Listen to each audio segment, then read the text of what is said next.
Hey, yo, what's going on? Once again, bros, women, bronies, and pegasisters. This is the one, the only, of course, Mr.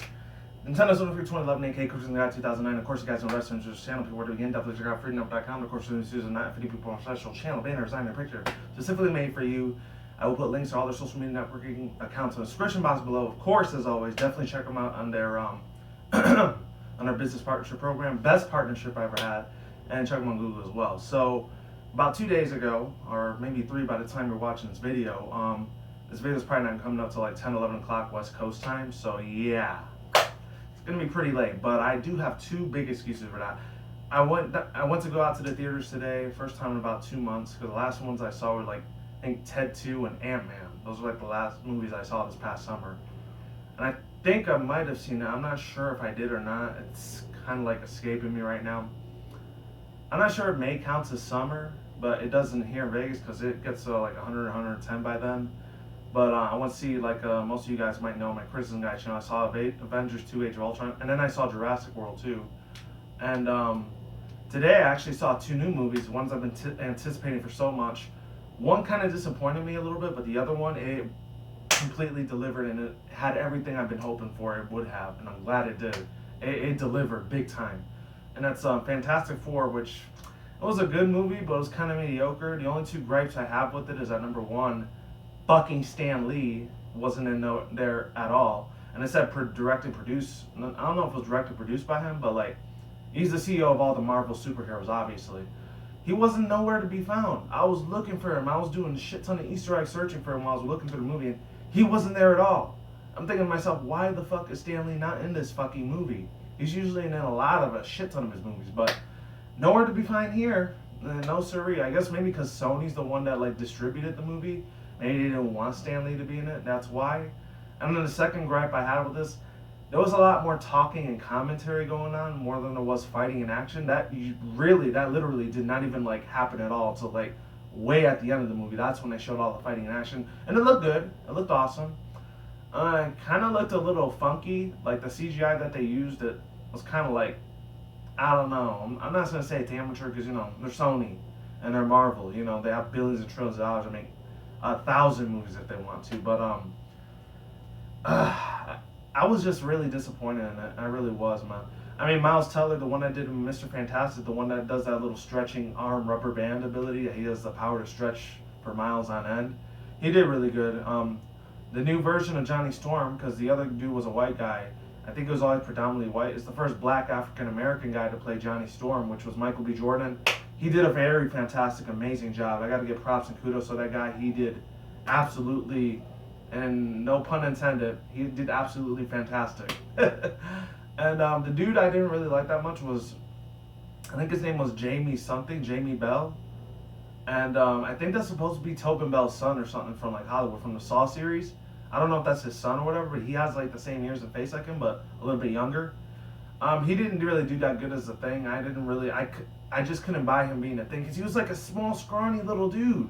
The other dude that was in the original Fantastic Four, the dude that was in the Shield FX like drama series show, he did way better as a Thing, and he sold out and delivered the shit out of that role compared to this guy. I feel like, yeah, he did all the strengths and all that stuff, but I just didn't buy it. And the girl that did Susan Storm, she was okay. She wasn't that great.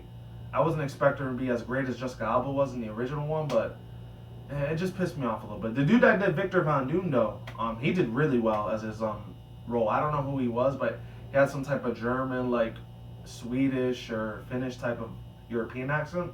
I could tell because he sounded a little funky, but he did very well. He did almost as good as the dude that was in that Nip Tuck show from, I forgot what his name was, but kind of looks like Quentin Tarantino a little bit. And then everyone else, they did okay. I'm not sure who everybody else was, but they were all right. The plot progression, there was too many plot holes in that film, and there was just way too much sappiness and emotions. There was no more, none of these. Fist to fist fucking ripping shit up, That's what I wanted to see, so I felt like I wasted my $8 or $16 altogether, because the next movie I'm about to talk about, before I start doing this thing, you could just skip the first 10-15 minutes of this, and I'm just going to talk about the movie real quick, is Straight Outta Compton. Oh my fucking god, that shit was amazing, man. I was probably like one of the only Latino dudes, Mexican dudes in there, because everyone else was either black or mix, and that was it. And I think there were like maybe one or two other white guys there. I felt really fucking bad for them because, no offense, because I know there's a big giant like real fucked up past, relationships with African Americans and white people, but yeah, luckily they didn't get jumped, so they were okay, thank goodness. But they looked like one of those hood like Wigga type of like white dudes from fucking Eminem, Detroit 8 Mile dudes or whatever. Not trying to be a racist asshole, that's just how I saw them because they had all the appearances. Whoa. I almost dumped out my box here. It's full of like a lot of Marvel shit in there, by the way. And posters. I still never posted them up. I don't know why. The thing is that, yeah, they were dressed like their pants were sagging down their ass. They had the little jail like white beater things, and they had like, it looks like they had a bottle of 40 ounce, and I'm like, how the fuck did they sneak that shit into the theater? Holy fuck. I think it was Earl Grey. I'm not much of an alcoholic person because I don't drink that much alcohol. I'll drink a little bit once in a while, but not that much. And I'm legal drinking age too. I'm already over 21, so it is what it is.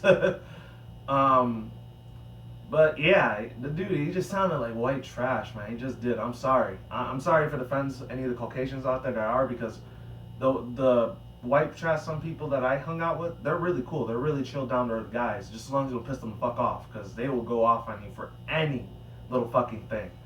Well, the experiences I had in the 26 years I've been on this earth, and I think there was like one or two Filipino dudes, and then like legit though, I shit you not. I mean, I saw maybe like 3-4 Latinos in there too, but like no one like those norteños, sureños, like gang banging. Orale ese, tu vida, why you fucking looking at me like that, Holmes? Like that. Not trying to fucking throw my race under the bus, but some of my people are very fucking stupid and ignorant every once in a while too. And then there's others that are extremely well intellectual, very well educated, such as myself. But that's how it is. But anyways, that movie, holy shit, it delivered so well. And O'Shea Jackson Jr., the one I played Ice Cube as a young dude, I actually found out I was one of his real sons, and I should have known that because I've seen him a long time ago in another film. I'm trying to remember which one it was, but it's somewhere on Wikipedia. And the dude that did Eazy-E, he did really amazing. He was embodying the shit out of that character. Because if any people don't listen to old school rap music, like gangster rap from back in the late 80s, early 90s, before and after I was alive, that dude was dominantly one of the biggest freaking rap artists out there for his time. This is before 2004, 2005, when music started going down the shitter to where it is today. It's complete shit nowadays, but back then it was actually something you could vibe with, You could bob your head to, like you felt the beat, you felt like exactly where they were coming from. Even though I lived in projects myself, so I kind of know how it is out there. I never hustled or I never did drugs or never been in a gang, but I've seen it. I haven't experienced it myself, but I've seen some of my friends get lost to those type of unfortunate, tragic situations. I've lost friends for people like doing gang banging and shit like that, And it's sad, it really is, but life goes on. Luckily, I never joined any of that because at that time, since I had a strict Christian household and my parents were very strict on me of what I did at that time, I really couldn't get away with none of that. I was kind of like pretty much the nerd at that time. Probably one of the only nerds in my hood, pretty much, are the projects. And some people make fun of me, but others, they respected me because I was a square to them. But you know what? It was what it was. I'd rather be a square than lose my life over stupid ass shit. It's people fighting over colors and shit, But that's a dumber topic. I'm not going to talk about that because that's a very controversial thing. And I don't want to offend anyone out there that's a real actual gangster and he gets pissed the fuck off. It's like, and what's this like Spanish ass motherfucker doing over here, man? Man, fuck that nigga. I'm gonna fuck his ass up, nigga. What's good, nigga? That type of shit. I don't need that hood mentality, Ebonic shit knocking at my door. Even if they do, they're not gonna kill me. I guarantee you that. They're gonna be dealt with and really bad. But anyways, yeah, really amazing movie. Paul Giamatti did really good as one of the manager dudes for I don't know if it was for Death Row Records or for I don't know if it was for that or the other one. The one that dude fuck, what was it? I don't think it was Motown Records. It was another thing. Oh, I forgot the name of the studio company, the company label. I think it was LaFace or Epic Records or Vibe Records at that time. I'm not sure what it was, but it was really good.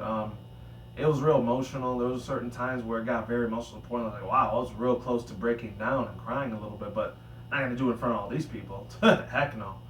And when I say these people, I'm just mean black people. It could be anyone, all right? But anyways, yeah, that's all I gotta say. 10 out of 10.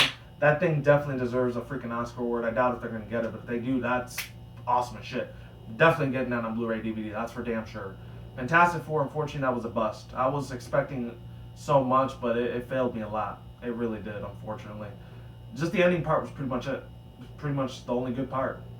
Anyways, let me see how much time I wasted on you guys. I apologize if I did. And that was about 10 minutes. Holy shit. I'm going to have to get this article really quick. So 10 minutes, 29 seconds. My bad, guys. So let's get in. 3, 2, 1. Let's go. Let's do this thing. So in a recent article, I actually read 2 articles, but I only wrote one of them down because I don't want to waste too much of your time. I think it was called, see if I got the name right. Hold on. Yabuba or Yababa. I think it was Yababa.net. So I'm gonna leave the link on that description box below. I didn't write that one down, but I did write this one down from Perfectly Nintendo once again. Like I said, this was about 2 days ago. I didn't get my information nowhere but them, because I think it was Cerebeat that had it too in Poke Beach, but I didn't feel like looking at them because, you know, I don't want to cramp the shit out of my hand and get carpal tunnel. I'll suck a shit ton of ass. So it goes on to say, and I'm going to leave both the links in the description box below, and I'm going to leave the 12-minute special thing that they have with the English sub with the legendary Hoopa movie, The Clash of the Ages, so check that out. I think it's still on YouTube. I'm not sure if YouTube took it down or not. Hopefully they didn't, but if they did, that sucks. So this one was written by, I think it was Angel Light was her name. It should have been. Hold on one second. Oh, the sources and via were Pokemon Company and Cerebeat.net. Okay. And the person that did write this was, it was Light Angel. No, Light Agent. That's what her name was. Or him. I don't know who it was. So it says today the Pokemon Company updated the official website for Pokemon News MD, SMD, Super Mystery Dungeon for short, adding new details and quite a lot of screenshots / artworks. Over 100 in total. Let's start right away while having a handy feature. If your Pokemon are in trouble in a dungeon, you could send mail in order to get rescued. The website also gives us details about the villages in the games, which can be used as bases. They're located on the various continents and in order to end up navigating them between them, you can ask Lapras, I'm glad they brought her back, Lapras to help you move them around. And it says in quotation marks, from Gentletown to YY Town, and on the water continent, for example. I have a feeling that YY Town's probably going to be pretty much infested and controlled by a lot of dominated by freaking Y-nuts and Wobbuffets. That's just what I see. Because YY Town, that sounds like something that a Y-nut would like. Just like what they did in the old school home region for Ruby, Sapphire, and Emerald when they used to have that Mirage Island. The only Pokemon you could catch in there is Y-nut. So I don't know if that's what they're basing it on. I wouldn't be surprised if they did that too.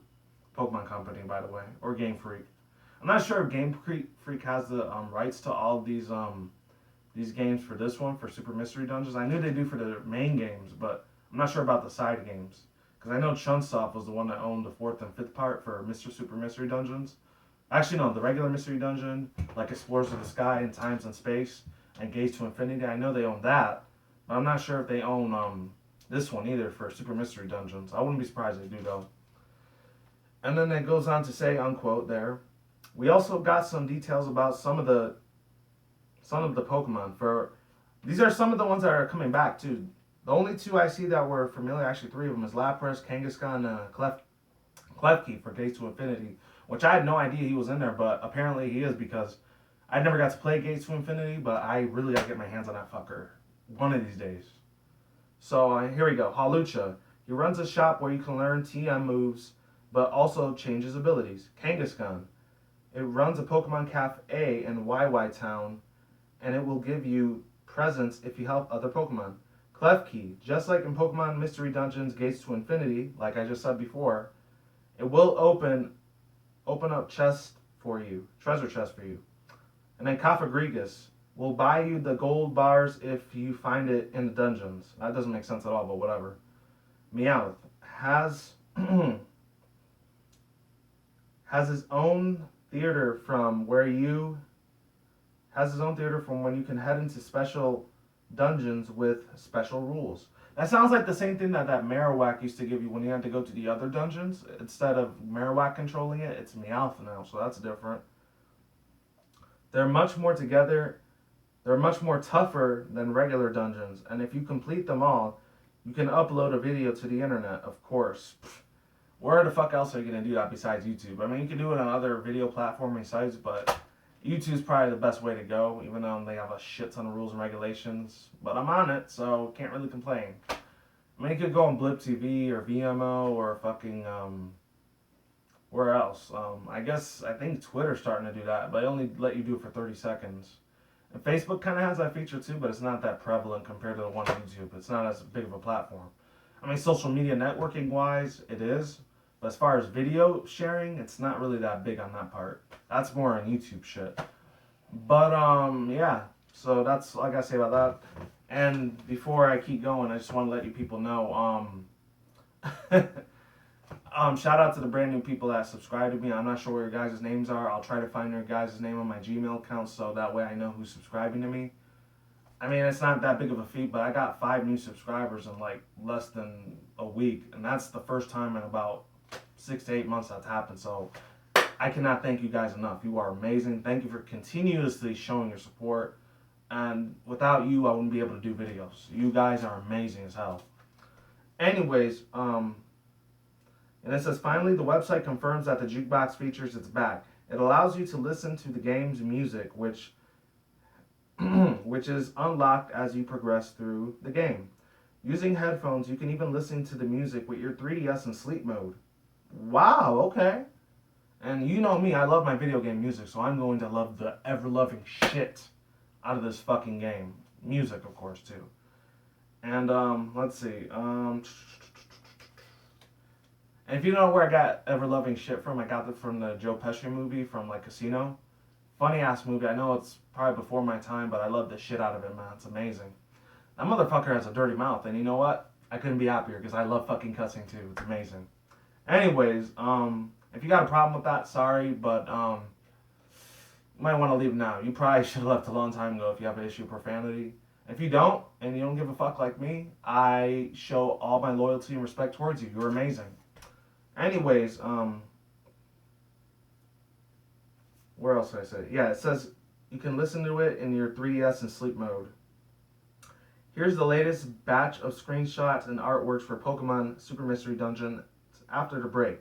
Sources, Pokemon via Company, the Pokemon Company, and Cerebi.net. Overall thoughts, views, and opinions. I feel like it's really, really amazing that finally they're showing like so much more information on this. I know my boy Halucha is going to be in there. He's actually one of my favorite Kalos Pokemon. He was really, really cool. I liked him as a shiny. I mean, not to mention that he's based off of the freaking Latino Mexicano luchadores, which actually did go to a show way back in '05 when I was in Mexico visiting my like families and friends on my my old lady side of the family. And I actually went to see a luchadora contest, and like there was some of them that were really cool. Other ones were kind of awkward. I didn't really get the sport that well, but it's pretty much the same as American wrestling, WWE. The only difference is they dress in costumes. And I know WWE and like I think SmackDown, the whole other little series for those. I know that few of them dress in costumes, but they don't go over the top like luchadora wrestling does. It's a lot more bigger, and there's more females in it too. Even though there's females in the American one, and I think there's ones for the European ones, like the ones in Australia and the UK. But I don't know, it's just a lot more funner. They actually, care more about the fans for the luchadora like wrestlers compared to here in the US where they really don't give a shit about their fans very much. I mean, I'm not really big into wrestling here. I mean, I did like some of the games, but that's probably it. And after about 2008, 09, once I started going to college, I kind of just, I know, dare I say it, because hopefully I never say this about Pokemon, but I did do it for WWE. It wasn't really my thing that much anyways. I kind of outgrew wrestling. Just really didn't see no interest in it no more. I mean, I know some of the wrestlers' names, especially that real big douchebag one, which I heard about him a few times. I don't hate the dude because I never seen him or met him in real life, but John Cena, oh my god, I don't like that asshole cocksucker. He's just full of fucking shit, man. He really is. I don't know how the hell he lives with himself with some of the crazy controversies he said over the years, man. He really does. It's ridiculous. Anyways, And I think there's that other dude, CM Punk. There's really, really old school veteran ones I know, like Sting. What was his name? Man Cage. I forgot what his name was. Fuck. And then like the real, real old school ones, like from the '90s, like Trish Stratus, and then the other chick Riot. And then of course there's the '80s ones from way back when, like Hulk Hogan. And then the '90s ones I kind of grew up with, like one of them's a big Hollywood celebrity now, which is The Rock, Dwayne The Rock Johnson, and the other dude, what was his name? He always used to have John 316. I forgot his fucking name. Damn. He was in the first Expendables movie too. Stone Cold Steve Austin. Yeah, I remember him. But yeah, enough about wrestling. Let's get on to the next Pokemon. Cofagrigus, I'm not really a big fan of, so I really don't care what he does. I guess apparently he gives you gold bars, and if you give him certain tasks to do, and if you fulfill those tasks, he gives you extra golden bars. So it's kind of like he's doing the same thing as Duskull was doing, but so Cofagrigus took the place of Duskull. Some of these Pokemon got traded. They're a little bit more different. Kangaskhan, she doesn't own the little like shop thing that the Kecleon brothers used to have, so now she owns her own little cafe. So that's different now compared to like how Mystery Dungeons, Explorers of the Sky was. And I don't know how Gates to Infinity work, because like I said, I never played the game. I never even saw Let's Plays of it, so I have no idea how in hell that game works. I'm pretty sure it's probably the same thing, but with a few different extra elements in it. And who else? Meowth is in here. I think he took the place of Marowak, because you have to do special, more tougher, and a lot more hardcore like mystery dungeons you got to go through, instead of like the ones that you do averagely, a little bit more easier. Because I never even beat the Explorers of the Sky like to 100%. I think I beat it maybe 80, 90%. I could never get to that one part where you had to fight Darkrai and his team. That shit was extremely impossible. I could never do it, unfortunately. So I never beat the whole game, but I mean, I could go on YouTube and see how it ends, but I feel like maybe one day if I beat it, I could look at it myself, so I kind of don't want to get spoilers on that. Even though I do love the shit out of spoilers, but not for that, though. Anyways, and then the last two ones, I think they mentioned, who else? I know they mentioned Lapras. That one. Klefki. I didn't even know Klefki was a thing in Gates to Infinity, because like I keep saying over and over, I'm sorry if I sound like a broken record, but I gotta say, I never played Gates to Infinity, but I only heard about it last year, and I think it came out 2012, 2013. It was probably 2013 when it came out, when X and Y was just barely coming out. So that's probably the reason why I missed that game. But I heard a lot of good reviews on it. There's a few people I did not like it, and there's a few critics out there that hated the shit out of it. And then there's other ones that really absolutely enjoy the hell out of the game. He opens treasure chests for you, so I guess he's supposed to be like the he's supposed to be like the Xatu of this world, so it's a little bit different in this Pokemon universe. Because that's how he used to do. He used to open treasure chests for you, but it's Klefki that does it, which makes more sense, because he's an inanimate object that's alive in this universe, because he's a Pokemon, because, it's Pokemon logic. And he opens, treasure chests for you with his own little keys. So that makes sense. That makes a shit ton of sense. Compared to how Xatu, the way he opens keys, that kind of makes sense too, because he's a psychic type, but Klefki being the key, that just that just makes the pun of that Pokemon the more butt of jokes, just like how Kling Clang and Kling Clang was. That's how I see Klefki. He's pretty much the Kling Clang and Kling Clang of the Kalos region. But anyways, another feature I really liked that they talked about was oh man, what was it? Lapras can go, like, she could teleport you and transport you to like all these other little areas in the world. This is a lot more bigger, more expansive type of a world. And when I was looking at some of these pictures, by the way, I don't know any of them. It's not from the fans either. This is actually from the Pokemon Company themselves. So, Game Freak and Nintendo, I know they own most of this stuff. So, I'm just using this as an example. So, any Nintendo employer out there that says, "Oh, he's stealing our concept. We got to put a copyright claim or a strike on his channel." No, please don't. I'm just using your stuff as an example. Nothing more. I'm not claiming any of this is mine. So, yeah, I just wanted to get that out of the way real quick. And then last but not least, holy shit, people. I really like a lot of the artwork on here.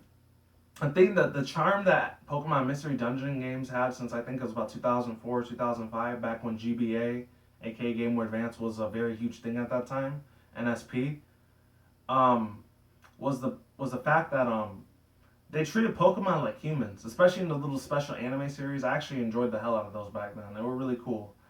And what I really like about it was they give them a lot of human features and human emotions and speeches. Like, I think they made Ampharos, Mawile, and fucking, who's his name? I think Swirlix and a couple other ones like Archon, Farfetch. What other Pokemon did they make into like a professor, teacher, sensei, whatever? Trying to remember who the other one was. Fuck. Ampharos, that one. I wish it would have made maybe Staraptor or somebody else into a Pokemon like teacher. Who else, man? Fuck. I don't know if Sableye was one. I know Archon was one. I'm trying to think of the other Pokemon because I don't want to look at it because I just want to try to remember on my own. Who was it that was a teacher now? Dang, who was it? I'm trying to remember. I'm surprised none of the starters were like teachers, like the final evolution starters, but no, I guess not. Like Hydreigon, that would have been funny, or Charizard, or Dredagon, like some pseudo-legendary, or a big giant legendary Pokemon, which I don't think they would have legendary Pokemon as teachers. I think Jirachi was one of them, though. So, I guess event legendaries were the teachers, or Deoxys. He could have been like the scientist, biology, DNA teacher, because, he's a DNA virus Pokemon, so that little gimmick would have worked perfectly for him. They would have gave, like, if the Pokemon, like, if they would have been teachers of, like, what type of Pokemon they were, like, for example, like, for 3 legendary birds, one is the element of fire, element of freaking thunder, and element of electric, and the other one's the element of ice. They could have gave them, like, being, like, their professions of their own abilities and stuff, They should have did something like that. Or, like, how, I know they already had it with Palkia and Dialga, the whole Primal Dialga thing, back when Explorers of the Sky was a huge thing. Or Explorers of Time and Space. They could have been a professor. Palkia could have been like the, a theory professor or something like that on space, the space-time continuum, and like multiverse theories, And they could have Dialga be like the professor of time and time travel, being a time lord, or like being like a professor of quantum physics or something. Something very high, and they're like very skilled, and they're like what's it called? And their stories and their backgrounds and their Pokedex. And they can live up to that by teaching other Pokemon that are normal, commons, and uncommons, like, the knowledge that they possess. And then, like, Arceus, how's it like to be a god Pokemon? Or Giratina, how's it like to be a banned Pokemon, Or, even, for example, like, maybe they could have made, like, Yveltal and Xerneas, like, Yveltal, like, a teacher of life, and, like, how to, enjoy life while you can, while Yveltal could have, like, explained how to, like, cope with death and how he takes your souls away like Darkrai does. I don't know. Pokemon can be extremely dark sometimes, by the way. That's why he's a dark flying, because dark types, they have a lot of really fucked up like ways of kicking Pokemon's asses, but that's the reason why I love them so damn much next to steel types, Anyways, that's really all I had to say. I'm rambling pretty much at this point, so I'm gonna end the video here. I'm gonna put the links in the article in the description box down below, and that link to that Hoopa 12-13 minute the English sub movie that they showed on YouTube. And that's it. Peace out once again, bros, women, bronies, and pegasisters. I will see you when I see you guys. Good day, have a good night, wherever around the world. Don't drink this one way at the same time. Don't think they're reckless. Keep it calm, keep it cool, keep it chill, keep it collective out there. And until then, that's it, guys. Peace out, ladies and guys. Stay tuned, more videos coming soon. Brand new videos on the channel almost every single day. And with that said, peace out. All that good stuff, ladies and goodbye. And of course, as always, stay on the grind, stay safe, stay easy, stay healthy, be easy, be you, do you, do yourself. Until then, I'm out like sauerkraut, peace out, all that good shit. And I'm gone, I'm getting the hell out of here. Stay tuned, more videos coming soon. And as always, don't forget to watch more future videos. Talk to you guys later, goodbye, I'm out. Still pretty hyped for the game. I did sound hyped, but I guarantee you I'm very excited for when this game finally releases in the United States. Talk to you guys soon, I'm out of here, and goodbye.